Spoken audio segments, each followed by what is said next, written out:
I love a good bum and a woman, it makes my day. I take it as palpable proof of God's existence, posteriori, so I love ankles, arms and elbows and the knees. It's the tongue on a woman that spoils the job for me. Please understand that I love and admire the fairer sex and appreciate them just as much as the next. Misogynist, but give some women a ghost of a chance to talk, and thereupon they go on again, on again, on again, on again, on again, on again, on.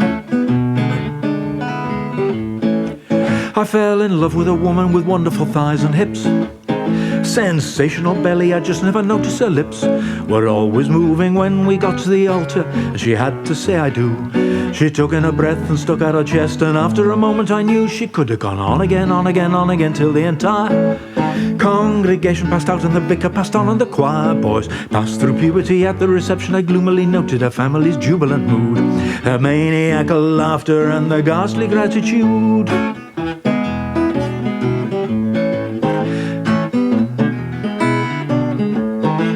She talks to me when I go for a shave or a sleep or a swim. She talks to me on a Sunday when I go singing hymns and drinking heavily when I'm up mending me chimney pot. She's down there in the street, and at 95 on me motorbike she's on the pillion seat, wittering on again, on again, on again and again.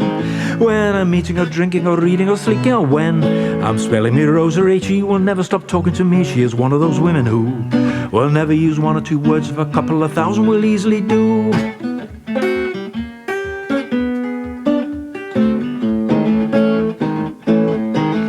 She also talks without stopping to me in our bed of a night, throughout the sweetest of our intimate delights.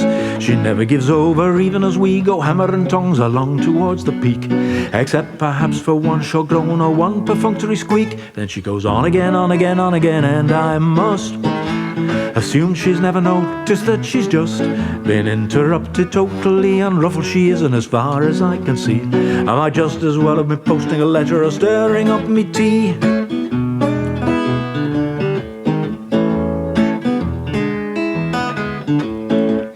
She will not take a hint, not once she's made a start. I could yawn or belch or bleed or faint or fart. She'll not drop a syllable. I could stand in front of her grimly sharpening up an axe. I could sprinkle her with paraffin and ask her for a match. She'd just go on again, on again, on again, more and more. The hind legs of a donkey is peanuts to her. She could board the balls of a buffalo. Mother of God, I cried one day, oh, let your kingdom come. And in the meantime, mother, will you strike this bugger dumb?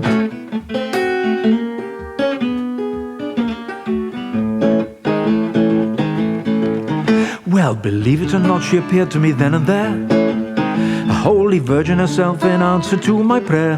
Despite the vulgarity, simmering softly dressed in blue and holding up a hand, I cocked a pious ear and the Mother of God began, and she went on again, on again, on again. And I must say how very much I sympathize with the rest of the Holy Family. Give some women a ghost of a chance to talk, and thereupon she'll go on again, on again, on again, on again, on again, on again, on again, on again, on again, on again, on again, on again, on again, on again, on.